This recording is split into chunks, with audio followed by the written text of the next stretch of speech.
the Stoic way to toughen your mind and spirit. Let's be honest for a second. Modern life, with all its incredible comforts, has a downside. It's making us soft.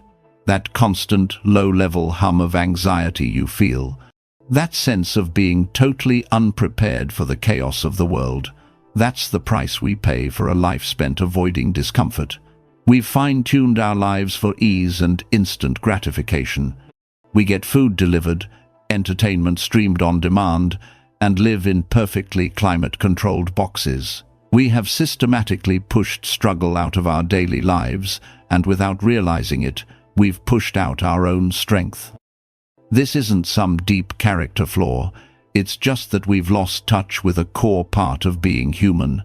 You are descended from survivors, from people who stared down famine, plague, and predators. Resilience isn't just something you learn, it's your birthright. And yet, we feel more fragile than ever. The smallest inconvenience can throw off our entire day. An unexpected bill sends us into a panic. A mean comment online can shatter our self-worth. We're floating in an ocean of comfort, and it's making us spiritually soft and mentally brittle.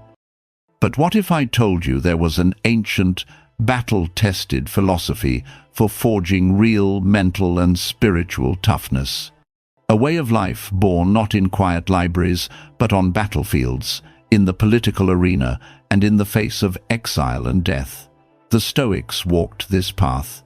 They knew that the secret to an unshakable mind wasn't found in avoiding pain, but in embracing it. That it wasn't about controlling the world around you, but about mastering your world within. This is the Stoic way, and it starts by leaning into the very things we've been taught to run from. Today, we're not just talking about philosophy, we're laying out the game plan for building a mind that doesn't just survive chaos, but actually thrives in it. The 10 pillars of Stoic fortitude. So, how do we actually do this? This path is built on actionable principles, on things you can do every single day. Think of it as a training regimen for your soul. We're going to walk through 10 core pillars that will help you build an inner citadel, a fortress of the mind that no external storm can breach. Pillar 1. Stop making excuses and take full responsibility. The very first brick you lay for your inner fortress is this: stop making excuses and take complete ownership of your life. In the modern world, excuses are like currency. We trade them for a little sympathy or a brief escape from our duties. I'm just too tired. I don't have time. The conditions aren't perfect. The Stoics saw these for what they are: a failure of our own reason and a self-inflicted wound to our character. The great Roman emperor and Stoic, Marcus Aurelius, wrote in his private journal not for an audience, but for himself, constantly reminding himself that he was born for action, not for the warm blanket of leisure. He'd ask himself, "Can't you see the plants, the birds, the ants and spiders and bees going about their individual tasks, putting the world in order as best they can? And you're not willing to do your job as a human being. Why aren't you running to do what your nature demands?" 0. 5. An excuse is simply the gap between what you know you should do and what you actually do. Every time you use one, you make that gap wider. You teach yourself that your commitments are optional.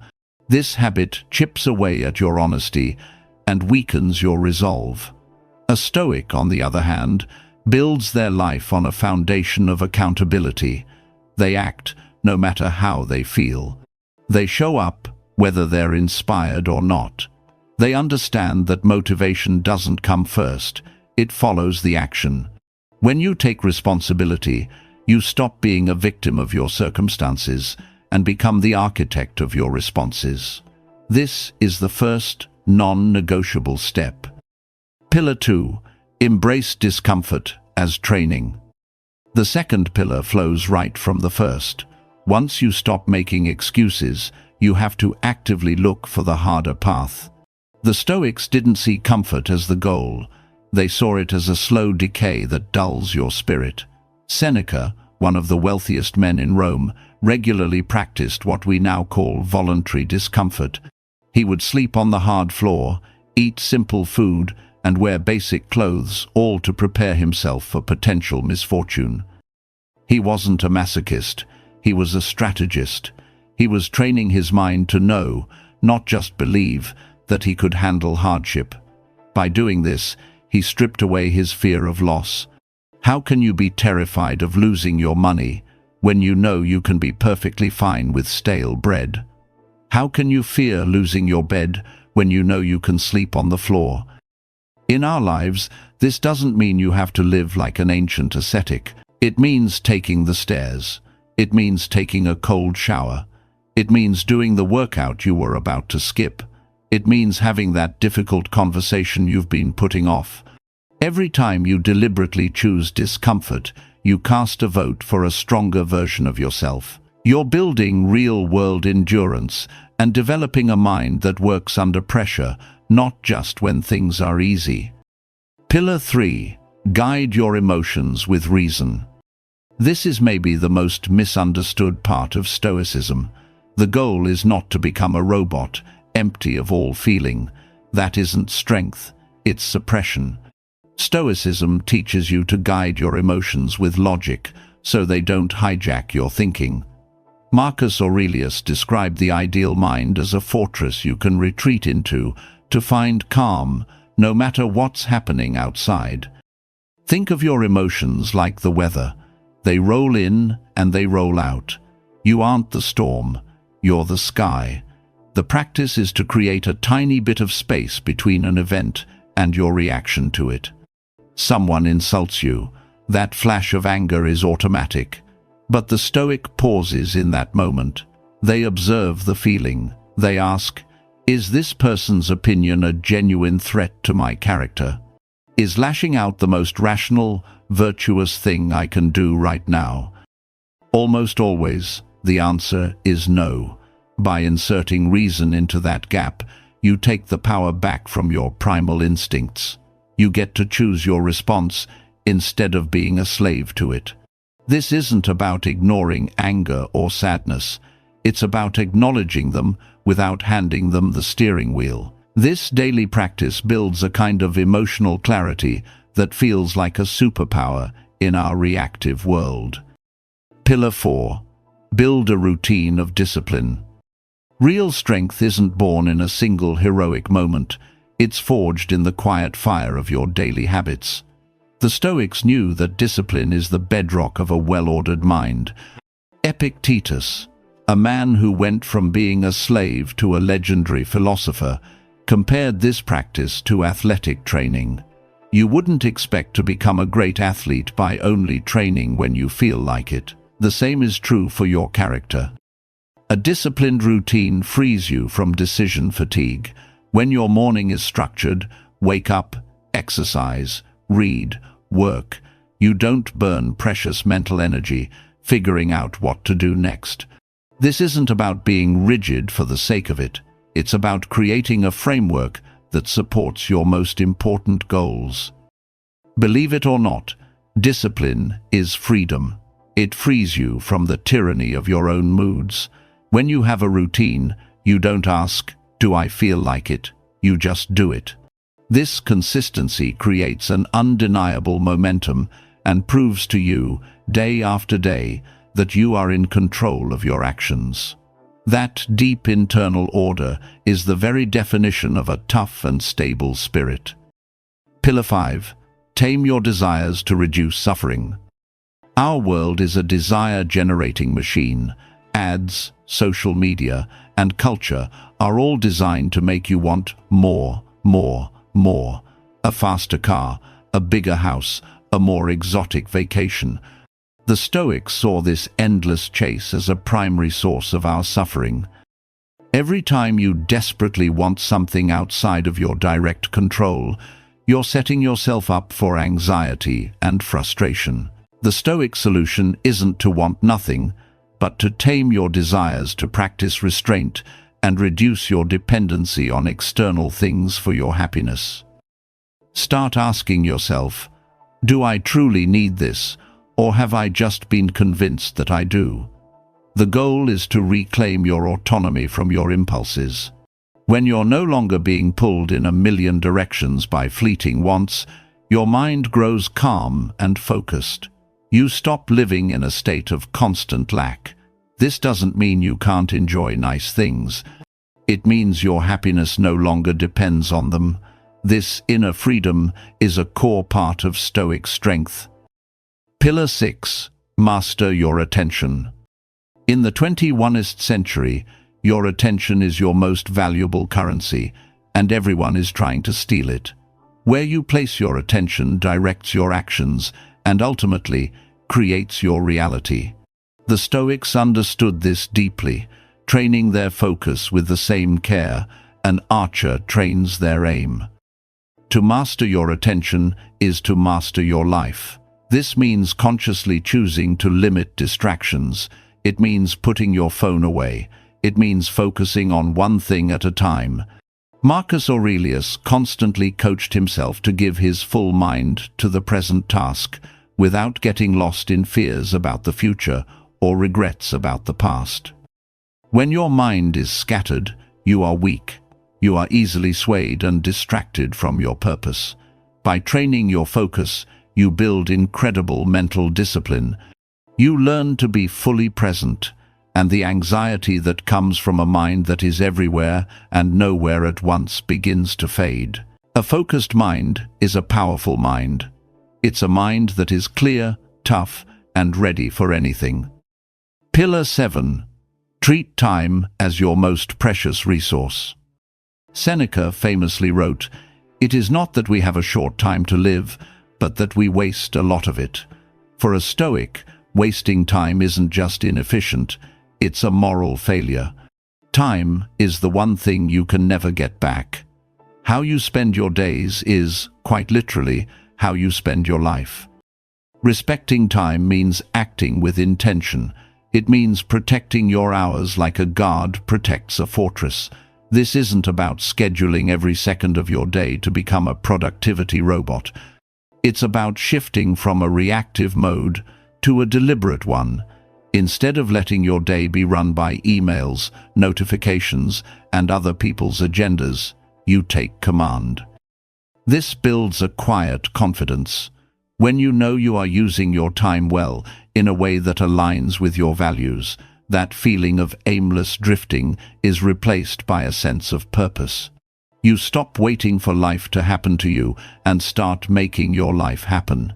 This proactive stance is a hallmark of a toughened Stoic spirit. Pillar 8. End your dependency on approval. From our first day in school, we're trained to seek external validation. Gold stars from a teacher, praise from our parents, likes on social media.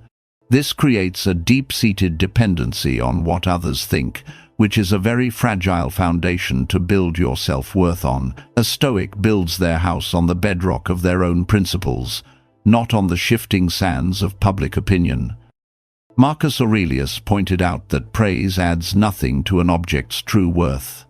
An emerald is still an emerald, whether anyone admires it or not. The same is true for your character. Chasing approval weakens your judgment. You start tailoring your actions not to what is right, but to what will get applause. This makes you a puppet whose strings are held by everyone you meet. To build real mental fortitude, you have to learn to navigate by your own internal compass. Act according to your values, whether you get applause or criticism. This doesn't mean being arrogant or deaf to feedback. It just means your core sense of self isn't up for debate. This independence is liberating. It gives you the freedom to be authentic and the strength to stand alone if you have to. Pillar 9. Face responsibility head-on. In modern life, avoidance is a go-to strategy. We put off difficult tasks, procrastinate on big decisions, and shrink away from responsibility. The Stoics taught the exact opposite. Avoiding a responsibility doesn't make it disappear. It just grows larger and more stressful in the shadows. The Stoic approach is to meet responsibility as early as possible. See a problem? Address it now. Have a duty? Fulfill it without dragging your feet. This builds clarity and momentum. The Stoics saw pressure not as something to fear, but as a tool for growth. Just as carbon under pressure becomes a diamond, our character is forged in the heat of our responsibilities.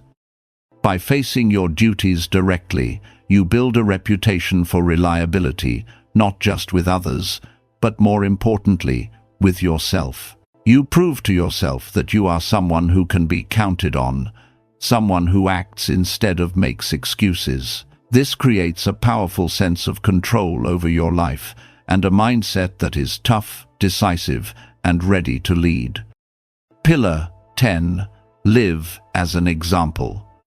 Finally, the Stoics knew that actions are the only true measure of a philosophy. You can read every book and memorize every quote, but if your behavior doesn't change, it's all meaningless. The final pillar of Stoic strength is to simply embody your principles. Live as an example. The goal isn't to preach Stoicism, it's to live it. Let your calmness, your resilience, and your integrity be your argument. People are persuaded by character, not by lectures. The great Stoics didn't just talk about their philosophy, they modeled it through their disciplined, daily actions. Their influence came from their steadiness and the unwavering consistency between their words and their deeds. This is the ultimate test of your training. Are you becoming a kinder, stronger, more resilient person? Are you a source of stability for the people around you? When you live in a way that aligns with your highest values, you not only build a tough mind for yourself, but you become a quiet beacon for others. Why not just seek pleasure? The Stoic distinction. Now, a fair question might pop into your head. This sounds really hard. If the goal is peace of mind, why not take an easier path, like the Epicureans, and just focus on seeking pleasure and avoiding pain? It's a great question. Epicureanism suggests that the highest good is a state of tranquil pleasure, free from pain and disturbance. They advocated for a simple life with good friends to achieve this.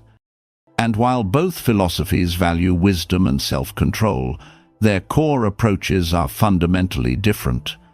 For an Epicurean, virtue is the tool you use to achieve the goal of pleasure. For a Stoic, virtue is the goal. The Stoic argument is that a life built on avoiding pain is by its nature fragile. You can't control the world. Pain, loss, and chaos are going to happen. A strategy of avoidance will eventually fail, and when it does, you'll be completely unprepared. The Stoic, however, doesn't run from hardship. They use it.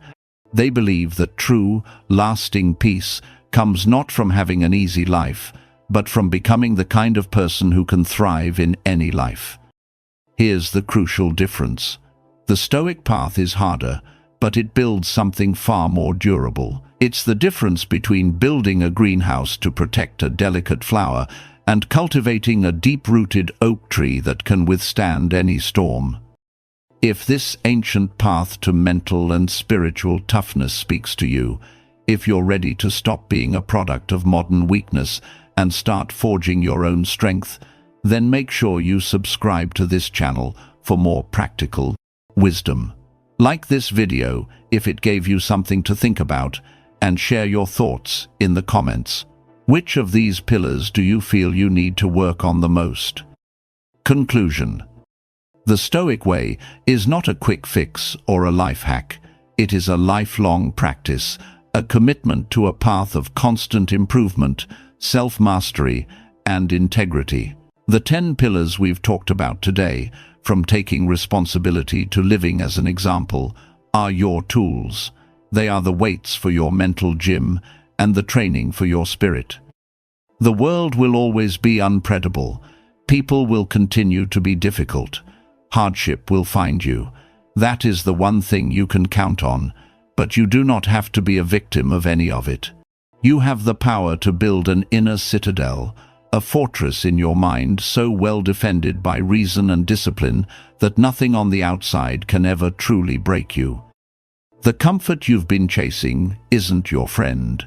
It's the architect of your anxiety. Real peace, real strength, is found on the other side of discomfort. It's forged in the fires of your voluntary challenges. It is the prize you earn when you choose to master yourself instead of trying to control the world. That is the way of the Stoic. That is the path to an unbreakable mind and an unconquerable spirit.